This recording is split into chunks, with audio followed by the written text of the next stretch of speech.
Well, next for us here tonight, despite it being summer, there is a lot happening with the Erie County legislature. Lawmakers recently approved pay raises for themselves and county-wide elected officials. They also approved a new law to make it easier to extend the sales tax and approved money for some local organizations, about $2 million for that. April Baskin is the chairwoman of the Erie County Legislature, and she's live here in studio with us tonight. Madam Chairwoman, thanks for coming in. Thanks for having me, Mike. Let me go point by point down those. Okay. Usually you think of summer as being not so busy, but it has been for you guys. In terms of the pay raises, some people have wondered, how do you afford it when governments are sort of short on money right now? Why was this necessary, you think? Well, the role of the Erie County Legislature has not had a raise since 1996. And when you look at other counties and the amount of constituencies that they have, Erie County legislators tend to represent way more constituents than other counties and make way less. Take Nassau County for an example.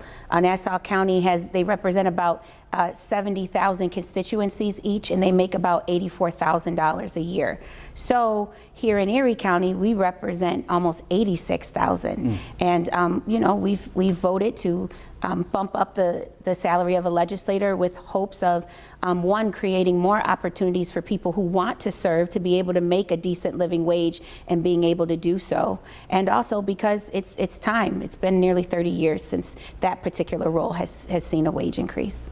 Let me ask you about the sales tax. We know how crucial it is to funding government in Erie County, and Correct. It's something that not just residents pay, but visitors pay. Right now it's 8.75%. 4% of that comes from the state. Right. You have no say over that, but you do have some wiggle room in terms of what it is in Erie County. Right. And basically what you've said is this will go before voters in November on whether or not you need a simple majority or a supermajority Correct. to just keep the status quo going forward.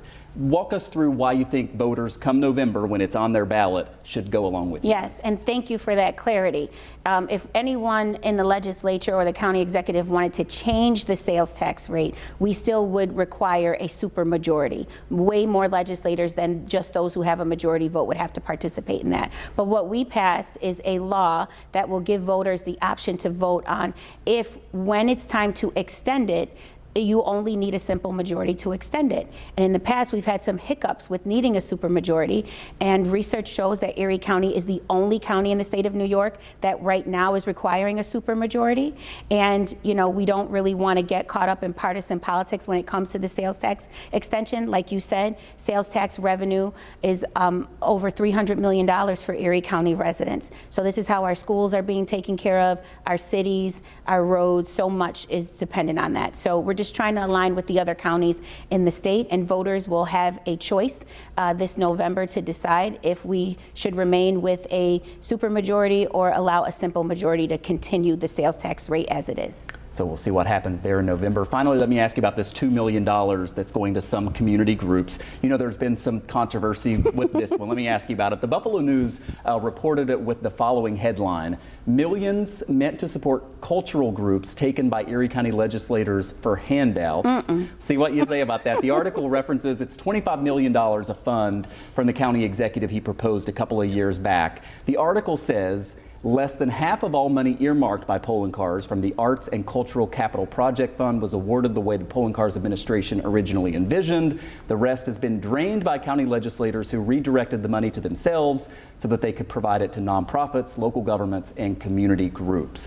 Divvied up among the Democrats in the legislature. You've heard from your Republican colleagues who I think have called it a slush fund. What is up with this money, and why do you think it was appropriately spent? So first, the county executive did allocate $25 million for cultural agencies to be able to apply and do the things that they needed to do in a post-COVID environment. And that happened.